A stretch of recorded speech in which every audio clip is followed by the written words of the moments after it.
baseado em transposições para a Grande São Paulo de bacias que já estão em estresse hídrico crônico.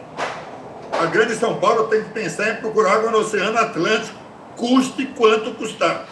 Porque a pior água e mais cara que existe é aquela que não temos a sua disponibilidade. Então, eu diria o seguinte, por hora o que dá para fazer, viu, Paulo Tino, é abrir todas as caixas, todos os cálculos possíveis, mudar regimes de operação. Por quê? Se num regime de operação alterado eu consigo abastecer o setor industrial em mais 50%, foi um ganho. Porque nós não estamos aqui para resolver 100% das ações com uma única resolução, viu, Roberto? Essa resolução tem 5 anos, mas é uma resolução. Uma situação de eventos climáticos extremos exige ecleticidade, projeções, matemática, rodar modelo matemático e trabalharmos na linha que o nosso querido coordenador Alexandre Vilera fala, trabalhar em litros por segundo. E eu acho que isso nós temos que fazer quem? Todos. Grande São Paulo, Sabesp, PCJ, ANA, DEE, temos que fazer todos. Por quê? Gente, se amanhã eu ficasse sabendo que por falta de ter mudado o regime operativo, eu deixei de evitar que alguém passasse sede, então as pessoas passaram sede porque eu não fui capaz de rodar um modelo matemático que permitisse mudar isso, eu acho que isso vai ser um peso na consciência muito pesado. É isso que eu tenho a dizer. Nós temos que abrir as caixas, estudar as possibilidades e não ter medo de errar. E resolução, meu amigo, resolução é que nem lei. Se precisar, a gente faz decreto, a gente faz enxertos, a gente faz adaptações. O que não pode é ficar esperando chover, porque aí é demais. Rezar é bom também, mas não é o suficiente. Muito grato. Muito obrigado, Francisco. Só para a gente seguir a ordem aqui, acho que o Michele é o próximo inscrito. Por favor, Michele.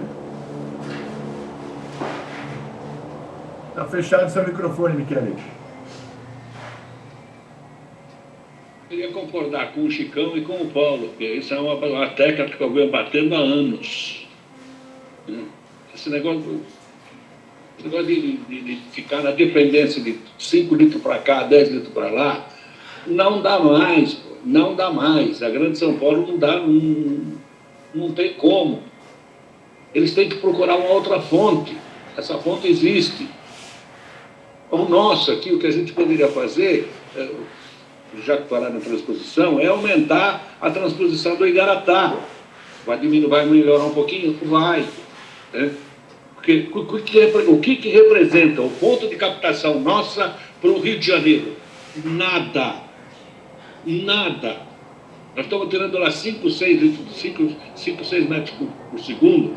Não representa nada. O Paraíba despeja 400 metros cúbicos no Rio e eles nem usam isso. Eles usam para empurrar a cunha salina, não para abastecimento. Aí você vai falar, não, mas tem todo o corre, todo o curso do Paraíba que usa. Mas é nada perto do que ele... Por que a gente não pode aumentar também essa transposição de 5, 6 para 10, 12? E por que não manter a transposição 365 dias por ano, essa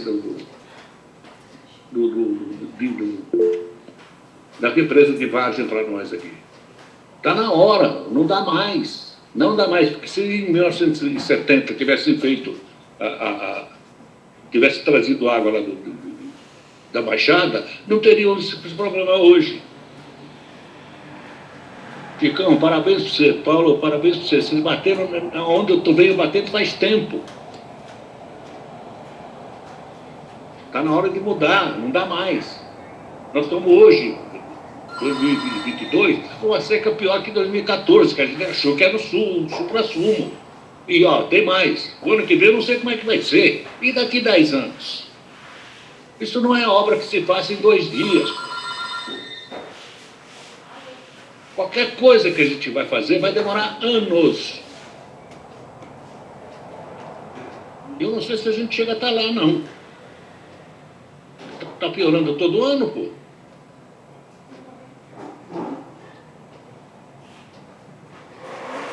Abre o microfone. Não, Michele, estava dizendo que estava com atraso no seu áudio, mas acho que a gente captou a mensagem e te ouviu. Obrigado, Michele. Na sequência, José César do Consórcio. Por favor, José César, bom dia. Bom dia novamente. Só falando aqui com o meu querido Michele,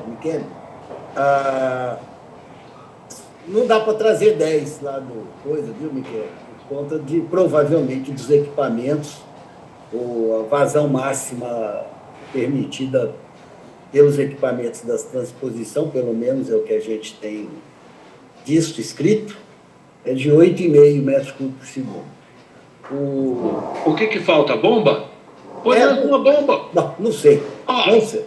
Miquel, eu não sei, não é só bomba, tem os canais, os túneis que foram construídos. A vazão, o limite está limitado, certo?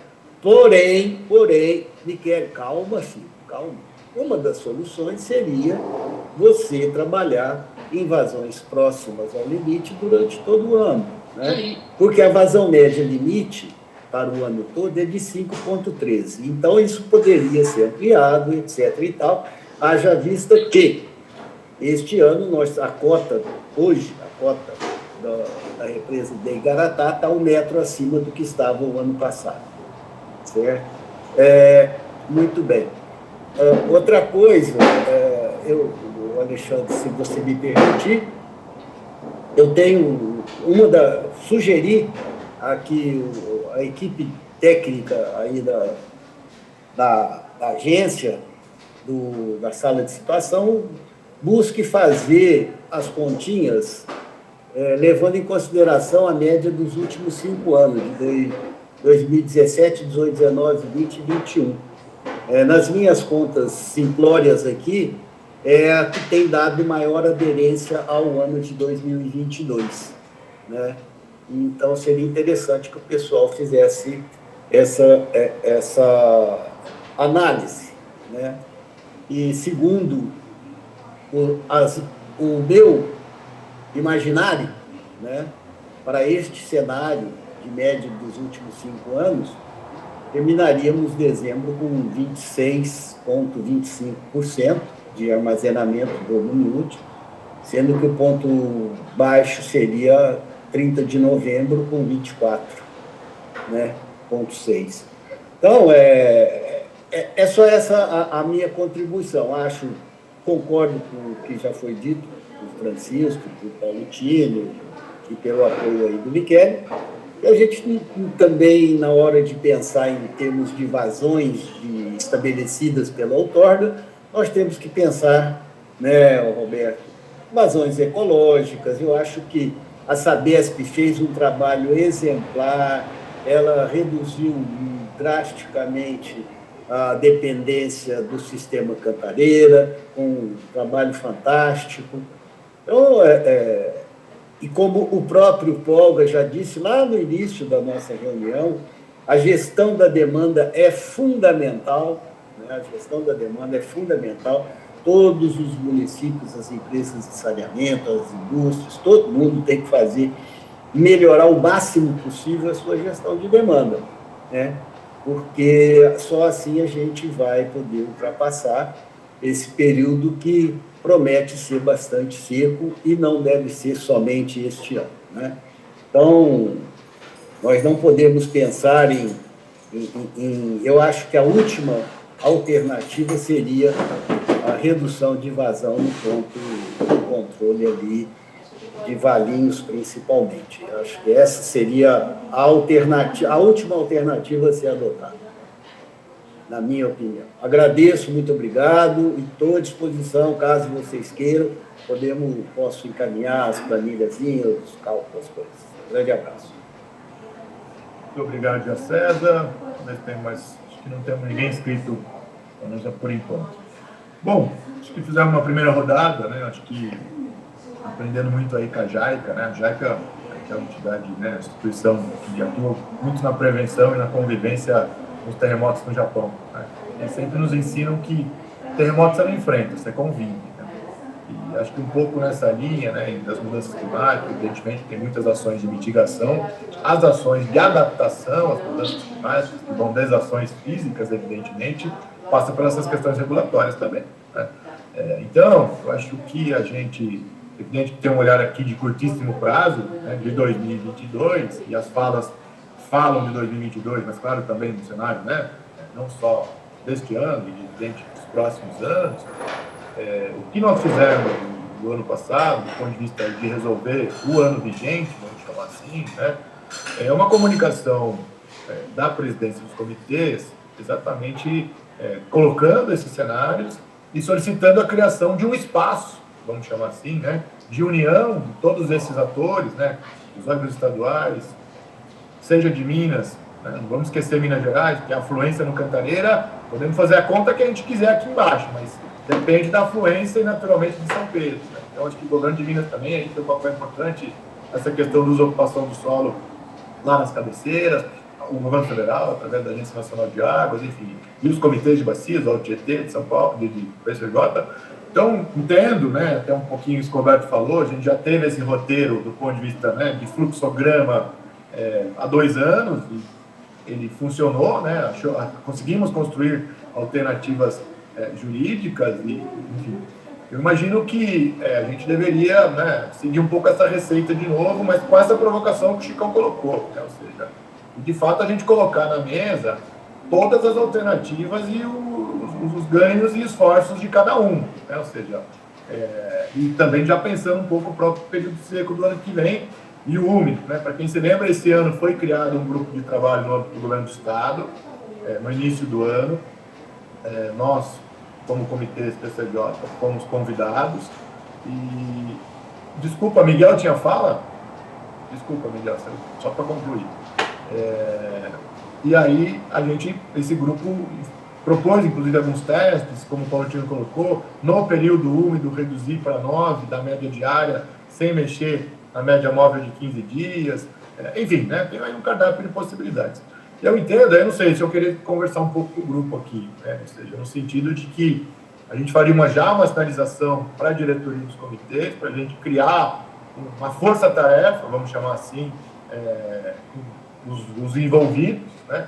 O ambiente institucional para isso acontecer, acho que é uma discussão, né? Se é uma sala de crise, se é no âmbito de um grupo novo do comitê, como vai envolver também outros comitês, como o OTT, enfim, acho que tem que achar aí uma saída, qual seria esses passos, para justamente, acho que coletivamente, ampliar um pouco esse exercício que nós temos feito aqui com outros atores, e naturalmente acompanhando, né, diariamente, como cada um já faz, mas de forma coletiva, isso tudo. Evidentemente que temos uma eleição aí no meio, mas independente disso, a água tem que continuar sendo fornecida, então acho que não podemos deixar essa história, depois da eleição a gente pensa nisso, acho que não dá para pensar assim, não dá para agir assim, acho que temos que ter esse enfrentamento. Mas desculpa, Miguel, eu acho que você ia falar depois do Roberto, a gente acabou se alongando aqui, fique à vontade.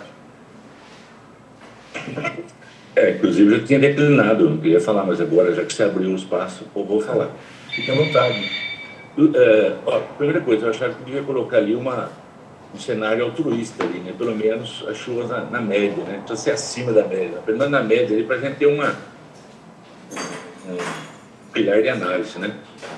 Mas eu queria falar isso mesmo. Se não chover ou se não diminuir esse 10 metros cúbicos lá em Valinhos, esse 12,5 vai até o final, né?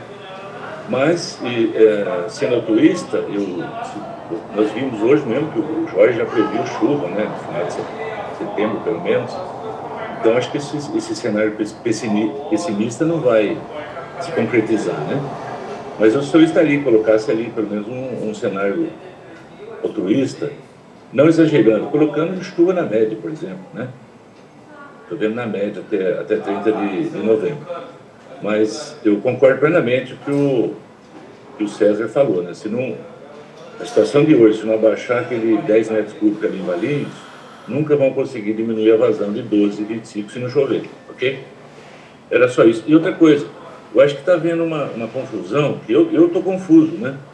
Porque na fala do Roberto Moraes e do Saad, Por exemplo, o Saad fala em volume útil, né? E na fala do Roberto Moraes, ele achou que quando a gente chegar a 20%, né, nós vamos utilizar o volume morto. E pelo que eu estou ciente, o entendimento é que agora nós vamos falar só em volume útil, né? Esquece o volume morto.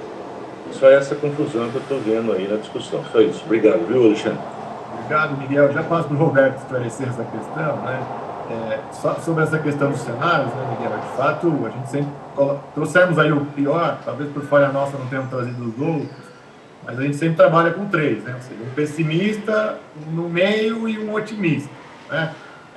O otimista, vamos dizer, chuvas da média, alguma coisa assim, ainda assim, as próprias simulações da sala de situação mostram isso, que a gente precisaria, novembro, talvez soltar 7,3 pelas simulações, para que cumprisse os 30 dias de novembro, né? Que é mais ou menos o que aconteceu ano passado, ou seja, a gente tinha um cenário e aí faltou 4 dias. Então, a mensagem que nós estamos querendo trazer é: se as chuvas não tiverem nenhuma surpresa boa, positiva, seja um dia ou 25 dias, provavelmente a gente vai ter que ter uma solução regulatória, porque a gente não sobrevive com essa cota colocada até o final de novembro. Então, um pouco nesse sentido. O Roberto, só para esclarecer essa questão aí dos 20% da regra de restrição, né, por favor. Não, então, talvez que a gente participa todo o processo e certas nomenclaturas para a gente já fica meio que automática na cabeça, né? E realmente, não é todo mundo que tem que ter isso na cabeça, mas eu não me referi ao volume morto. Os 20% é o que a gente chama de faixa especial, né? Existem 5 faixas de operação, né? Na apresentação aí que o Alexandre fez aí, mostrou a faixa que a gente está. E essa faixa especial é quando o volume equivalente de todo o sistema Cantareira fica menor que 20%, ou seja, está 20% longe do volume morto. O volume morto é 0% para baixo. Mas a gente, na negociação da operação, né, junto com o Torga, a gente chegou nesse valor. Ou seja, quando o sistema atingir 20%, o seu volume já entra numa gestão especial. Por isso que é o nome faixa especial. É óbvio, na maior... Aí você vai ter os esforços dos órgãos gestores no sentido de se evitar, né, chegar no volume morto. Então, chamavam na época também de reserva técnica, né? Cada um bota o nome que mais que convém, mas não é isso, viu, Miguel? Espero ter esclarecido. Não existe expectativa de entrar no volume morto. Existe uma expectativa, assim, uma das simulações do CEMADEM de que talvez no final de outubro você atinja o tal do que eu brinquei, né, o 19,9999, ou seja, numericamente você entre em novembro numa faixa especial. Por isso que eu chamei de um cenário ultra pessimista, né? Que aí realmente a gestão fica aí a cargo dos órgãos gestores. E eu espero ter esclarecido, só para dar um ok positivo, Miguel, a gente não entra mais nesse assunto. Eu, na sequência, só vou dar uma réplica aqui em relação à transposição, até porque o Paraíba do Sul também é envolvida na gestão e merece a gente fazer um certo nivelamento. Como uma ação de curto prazo, ou seja, para o que a gente está na tela aí para resolver o período seco, eu acho que a gente nem entra nessa discussão, porque a Sabesp até já apresentou em reuniões anteriores, a estimativa deles é que o bombeamento, de acordo com a cota, né, negociada lá com o CEIVAP, com o Comitê do Paraíba do Sul, vai até 23 ou 24 de dezembro, ou seja, passaria o período seco todo ligado com a vazão, pelo menos atual. Então, a questão, por que não está dando 8,5, está dando 7,3, a Sabesp é que teria que explicar. Talvez seja alguma coisa de eficiência das bombas, o próprio nível do Jaguari, né? Aí uma questão operacional da Sabesp, essa pequena diferença, né? Realmente, autorizados estão até 8,5, né? Se por acaso a Sabesp pudesse fazer alguma...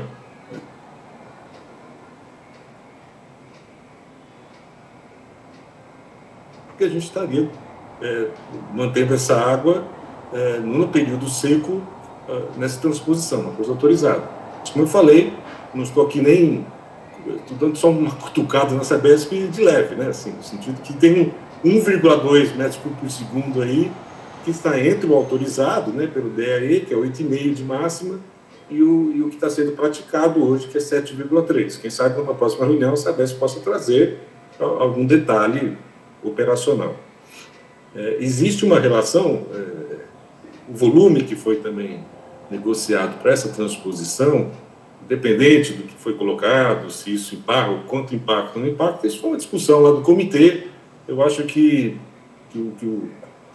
os comitês PCJ podem entrar nessa discussão, mas aí a gente deixa, digamos assim, na diplomacia, é uma discussão entre dois comitês, né? O comitê PCJ e o CEIVAP, né? Aí não são nem os órgãos gestores, nem os usuários em si, mas seria uma discussão um pouco mais de outro nível. O Alto Tietê também, Roberto. Isso. E finalmente do Alto Tietê, mas é que, pelo menos a proposta que eu senti aqui, não é que vai aumentar para o Alto Tietê, vai aumentar para... Essa água ficaria do PCJ, né? Ou seja, não haveria uma correspondente aumento da vazão para...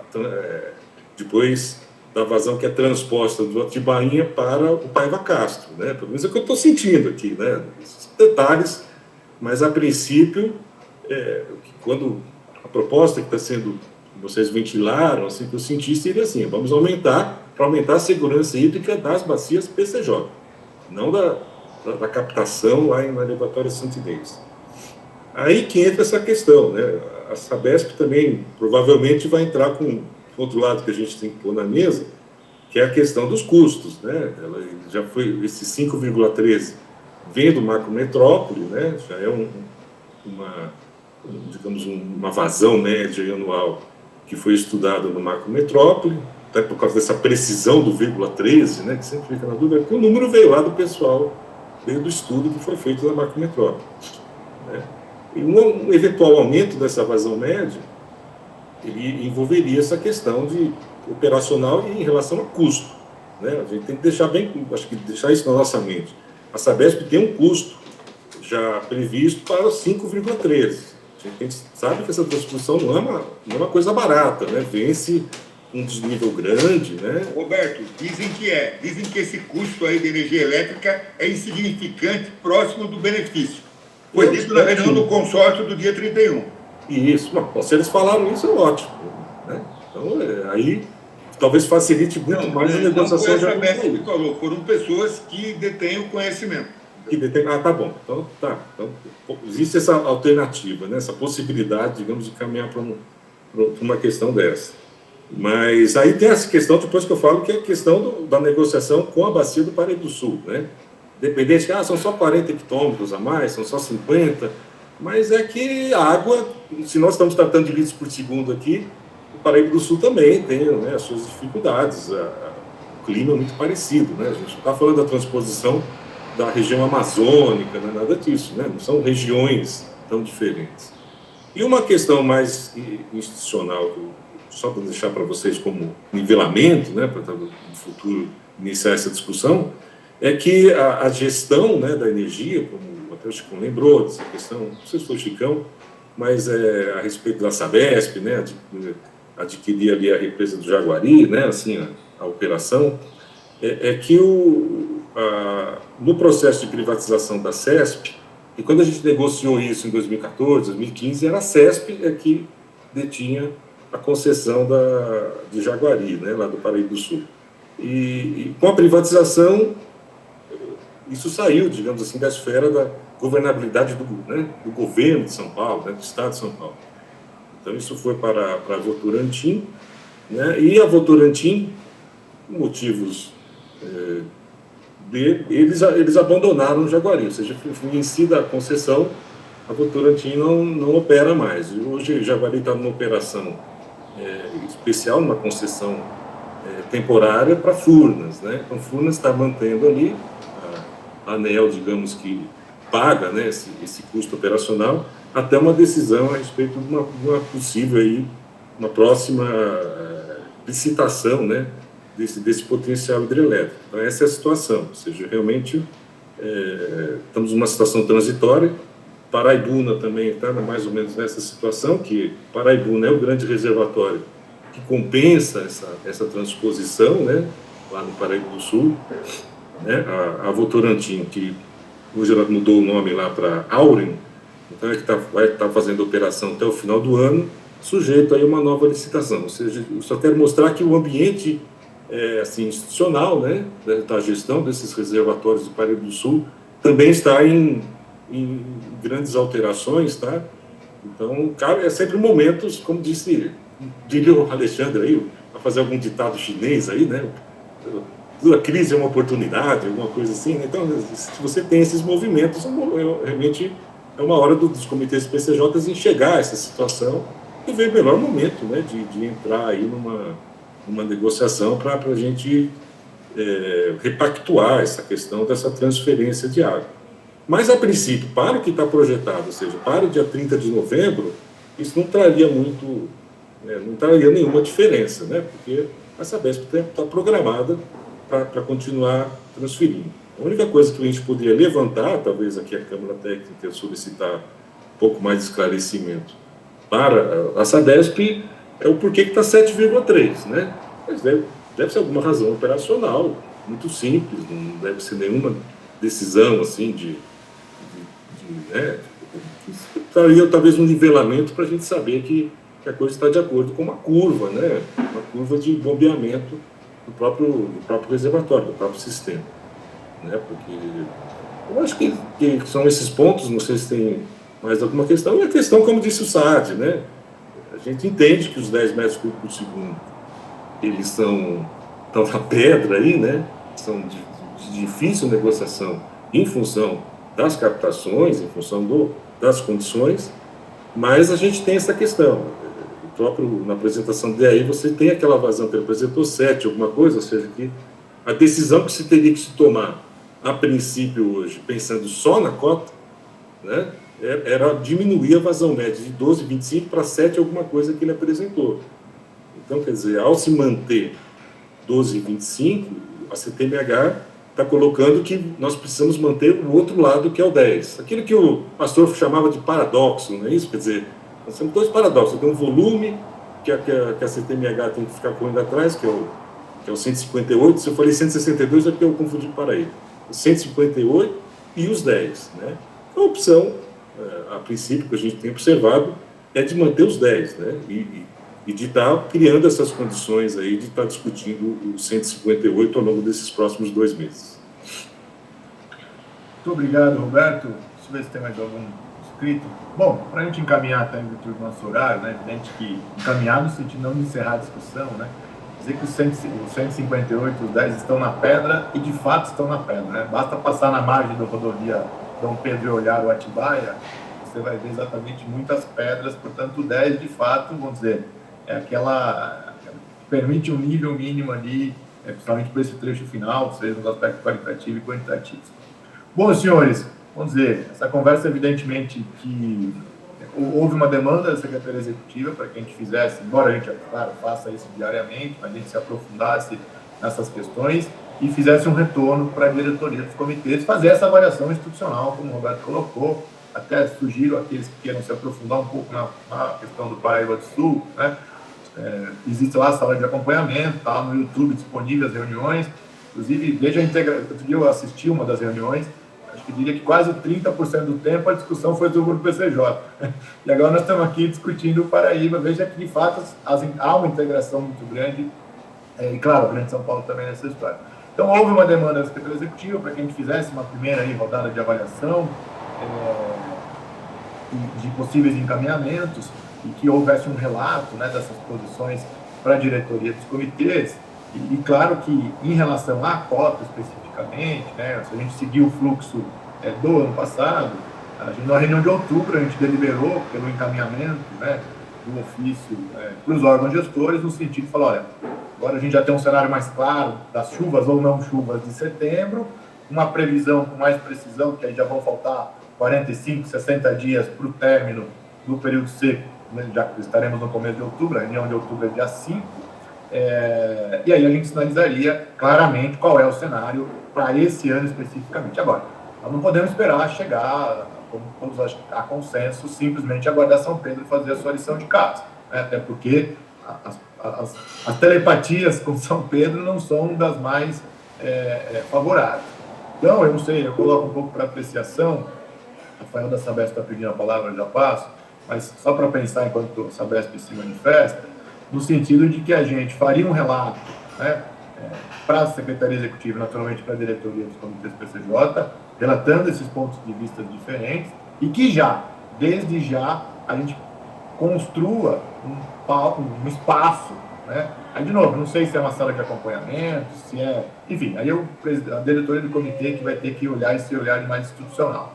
Qual seria o espaço para que já a gente coloque um pouco tudo isso que nós falamos aqui hoje na mesa, ou seja, é 7,3, 8,5, a discussão da meta, a discussão da cota extra, a discussão, enfim, todos um cardápio aí das possibilidades, para que a hora que a gente chegar em outubro, a gente não deixe para amadurecer lá em outubro. A gente usa esse mês de setembro, junto com as precipitações que podem ocorrer, para a gente fazer isso. Eu não sei, eu queria colocar, se há alguma outra alternativa, alguma outra proposta, fiquem muito à vontade, mas é um pouco nesse sentido.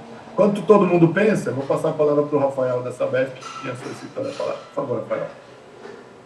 Vou só respondendo ao Roberto aí, né, em relação à vazão, né, que realmente lá o problema lá é rendimento e questão do nível, né, do Paraíba do Sul que está baixo, ele acaba perdendo um pouco da puxada mesmo. Que normalmente, quando está um nível mais alto, chega em 8, 8,1, né, então, mas realmente é por causa isso que está ocorrendo tá, na transposição. Sem maiores problemas, né, estão todas as 5 bombas ligadas, né, estamos seguindo conforme nosso planejamento também. Obrigado. E aí, né, Rafael, só complementando, com tendência, óbvio, que com a utilização do resultado do Jaguari, com a tendência até de diminuir um pouco essa vazão, né? Só para deixar o pessoal bem nivelado, para não imaginar que está tendo um tipo de operação especial da Sabesp, nada disso. Isso é de função dos equipamentos, né? Da situação bem operacional. Ou seja, esse 8,5 era um 8,5 de máximo, assim, que você pensa em 100% do reservatório, não é isso? Tudo isso funcionando e tal. Então, ao longo da operação, né, o reservatório você vai ter vazões diferentes. Né? Isso só aí. para... Entendeu, né, Rafael? Só para nivelar. Não, sem problema. Que muitas vezes fica todo no mesmo nível. Cadê? Então coloca mais uma bomba, não é isso? Não é tão simples assim. Tá bom? Obrigado. Obrigado.